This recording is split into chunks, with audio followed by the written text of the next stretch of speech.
حضرت عمر فاروق رضی اللہ تعالیٰ عنہ نا باہر والوں کا بھی بڑا سخت حساب کرتے تھے. بڑا ایک گورنر صاحب نے لباس بڑا شاندار پہننا شروع کر دیا تھا تو حضرت عمر نے اتروا کے نا تو انہیں ٹاٹ کا لباس پہنا کے تو اونٹ چرانے کی ڈیوٹی دے دی تھی.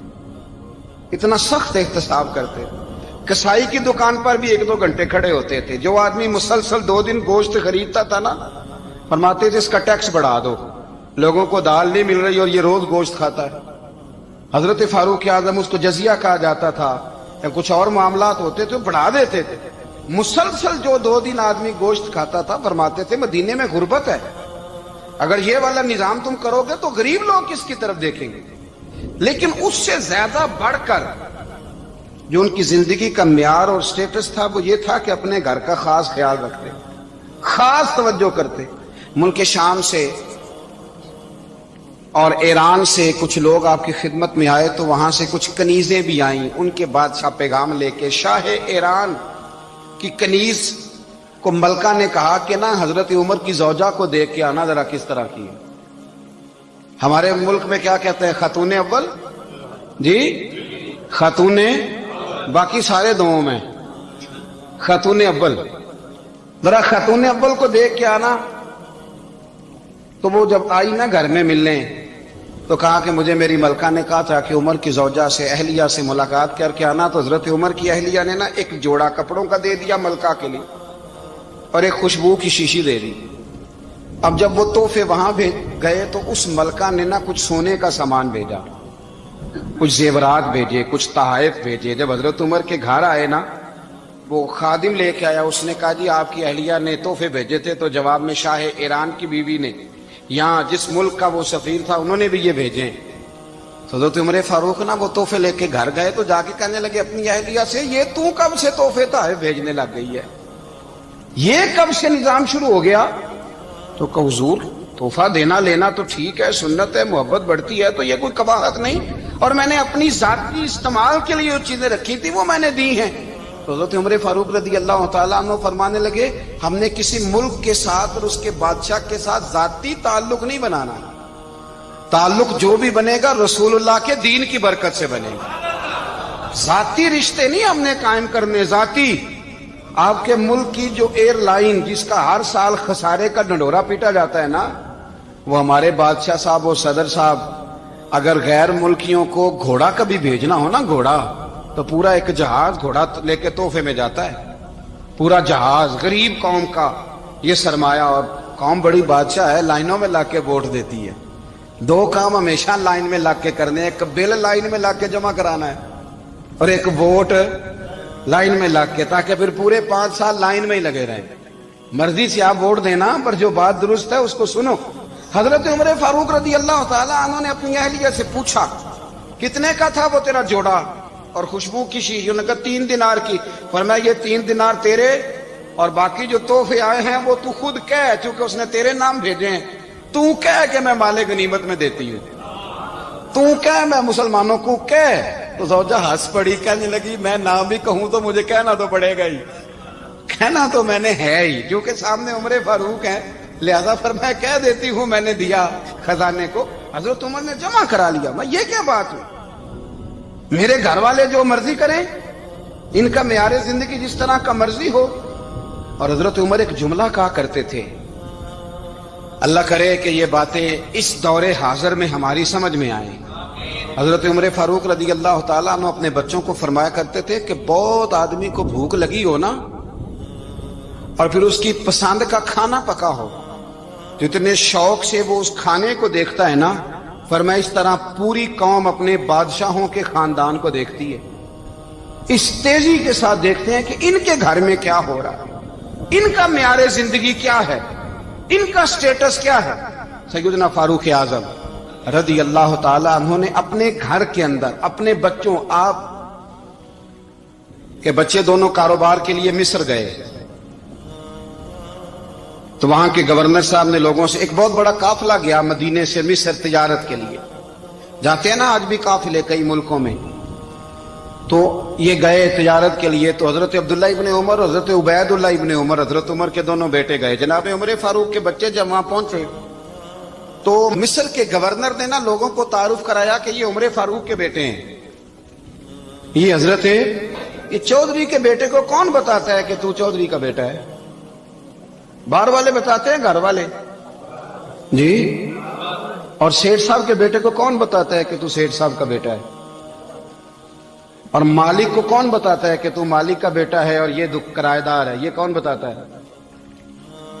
یہ سوچ ہم دیتے ہیں بچوں کو، چودھری اور کمی کی سوچ، امیر اور غریب کی سوچ، مالک اور کرایہ دار کی سوچ، گھر کے مالک کی اور کام کرنے والے کی سوچ، یہ ہم دیتے ہیں۔ یاد رکھنا، یہ ہم دیتے ہیں، یہ ہمارا مزاج ہے، یہ باہر سے نہیں آتی۔ تو کوئی شہزادہ ہے، تو سیٹھ ہے، تو نواب ہے، یہ سوچ باہر سے نہیں آتی، یہ اماں سوچ دیتی ہے، اماں، یہ ابا سوچ دیتا ہے۔ اور پھر جب تباہی اترتی ہے تو اس کے ذمہ دار بھی باہر والے نہیں ہوتے، گھر والے ہوتے ہیں، گھر والے۔ ہمارے بچوں کی طبیعتوں پر زیادہ نقش باہر والوں کا نہیں ہوتا، گھر والوں کا ہوتا ہے، یاد رکھیے گا۔ حضرت عمر فاروق رضی اللہ، بچے ہیں، شہزادے ہیں، وہ کاروبار کرنے گئے اور وہاں لوگوں نے بتایا گورنر صاحب نے کہ یہ فاروق اعظم کے بچے، امیر المومنین کے۔ لوگوں نے ان سے زیادہ مال خریدا، تجارت میں زیادہ نفع ہوا، ظاہر ہے کہ وہ آپ کے جو اللہ خیر کرے حکمران ہیں، ان کے کاروبار کتنے ملکوں میں ہیں، کس بنیاد پر ہیں؟ وہ صرف اس بنیاد پر کہ وہ حکمران رہے، ان کے لیے آسان تھا بڑے لوگوں سے تعلقات بنانا۔ حضرت عمر فاروق رضی اللہ تعالیٰ عنہ کے بچے ڈھیروں مال کما کے جب واپس آئے نا، تو حضرت عمر سے آ کے بچوں نے بطور محبت کا، ابا جی اللہ نے بڑا ہی فضل کیا ہے، بڑا مال کمایا الحمدللہ، یہ دیکھیں کتنا نوازا ہے۔ تو حضرت عمر کہنے لگے سارے قافلے نے اتنا ہی کمایا ہے؟ سارے قافلے نے اتنا ہی کمایا ہے؟ تو حضور نہیں، سارے قافلے نے اتنا نہیں کمایا، سب کو اتنا نہیں ملا۔ وہ تو وہاں گورنر صاحب نے لوگوں کو تعارف کرایا تھا کہ یہ عمر کے بچے ہیں، تو لوگوں نے پھر ہم سے بڑا ہی خریدا۔ تو حضرت عمر فرمانے لگے ٹھیک ہو گیا، میں بات سمجھ گیا، اس طرح کرو، جو تمہاری اصل زر تھی نا، جو راز تھی، وہ رکھ لو اور باقی سارا مال خزانہ میں جمع کرا دو، اس لیے کہ یہ تم نے تجارت نہیں کی، یہ تم نے اپنے باپ کا نام بیچا ہے، یہ تم نے امیر المومنین کے بیٹے ہونے کا فائدہ اٹھایا ہے۔ فرمایا یہ تمہارا نہیں حق، یہ مسلمانوں کا ہے، اس لیے کہ یہ مال تم نے محنت سے نہیں کمایا، یہ باپ کی کرسی کا فائدہ اٹھایا ہے۔ اور فرمایا اگر تم نے مال جمع نہ کرایا تو میں مال بھی لے لوں گا زبردستی اور کوڑے بھی ماروں گا، ڈبل سزا دوں گا، مرضی سے جمع کراؤ گے تو کوڑوں سے بچ جاؤ گے۔ بڑے بیٹے نے تو جمع کرا دیا، تو چھوٹا تھوڑا پریشان ہوا، تو حضرت عبداللہ ابن عمر چھوٹے کا ماتھا چوم کے کہنے لگے بیٹے چپ کر کے جمع کرا، یہاں بھی فخر کر کے ہم عمر کے بیٹے ہیں، اور قیامت میں بھی فخر کریں گے کہ ہم فاروق اعظم کے بیٹے ہیں، یہاں بھی ناز کریں گے اور وہاں بھی ناز کریں گے کہ عمر کے بچے ہیں۔ ہمارے باپ نے خود بھی حلال ہی کھایا ہے، اور جب ہماری کمانے کی باری آئی ہے تو ہمیں حکم بھی حلال کھانے کا دیا۔ بھائی ہمارا مزاج نہیں۔ بچہ جب لے کے آتا ہے 2 لاکھ روپیہ تو کبھی پوچھا کہاں سے آیا ہے؟ جب وہ پہلے دن غلط دوستوں کے پاس جا کے بیٹھتا ہے تو کبھی نکالا ہے گھر سے اسے؟ یہ بہت سارے خمیازے ہمیں اس لیے بھگتنے پڑتے ہیں کہ ہم ابتدا میں سوراخ بند نہیں کرتے، جب اس میں شگاف پڑ جاتا ہے، سیلاب آتا ہے تو ہمیں ہوش آتی ہے۔ حضرت عمر نے اپنے گھر میں نگرانی رکھی، کڑی نگرانی، زیادہ نماز گھر میں پڑھتے تھے حضرت عمر، نفلی نمازیں زیادہ کیوں بلا؟ بھائی یاد رکھیں کہ آپ نے اگر سجدہ کرنا ہے تو بچہ لیٹ جائے گا، وہ اسے پتا کوئی نہیں سجدہ کیا ہے، لیکن جب گھر میں کبھی قرآن ابا جی کھول لینا، جب ابا جی کا موڈ بن جائے نا لیکچر دینے کا، وہ گھر میں شروع ہو جاتے ہیں، کہتے ہیں آپ لوگ نماز نہیں پڑھتے اس لیے میرے کاروبار میں برکت کوئی نہیں، تم سویرے قرآن پاک نہیں کھولتے تو میں تباہ ہو گیا۔ تو میاں آپ نے کب گھر میں قرآن پاک کھولا تھا؟ آپ نے کب نماز پڑھی؟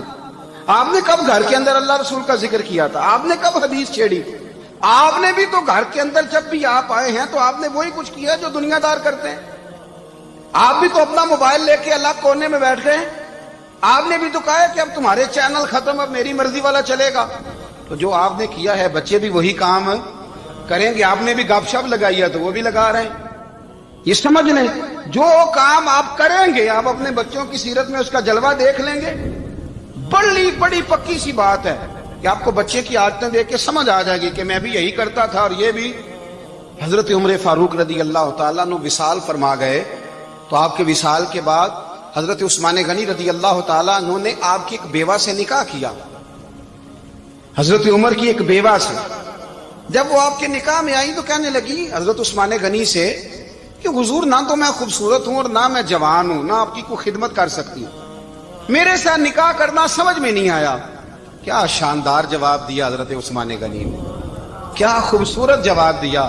فرمانے لگے میں نے اس لیے نکاح نہیں کیا کہ مجھے تمہارے حسن سے دلچسپی تھی یا تمہاری خدمت کی ضرورت تھی، میں نے تو اس لیے نکاح کیا ہے کہ مجھے بتاؤ عمر فاروق گھر کے اندر اپنے رب کی عبادت کس طرح کرتے تھے، وہ قرآن پاک کس طرح پڑھتے تھے، وہ رویا کیسے کرتے تھے، استغفار کا طریقہ کیا، کس وقت کس انداز میں وہ اپنے رب کو یاد کرتے تھے۔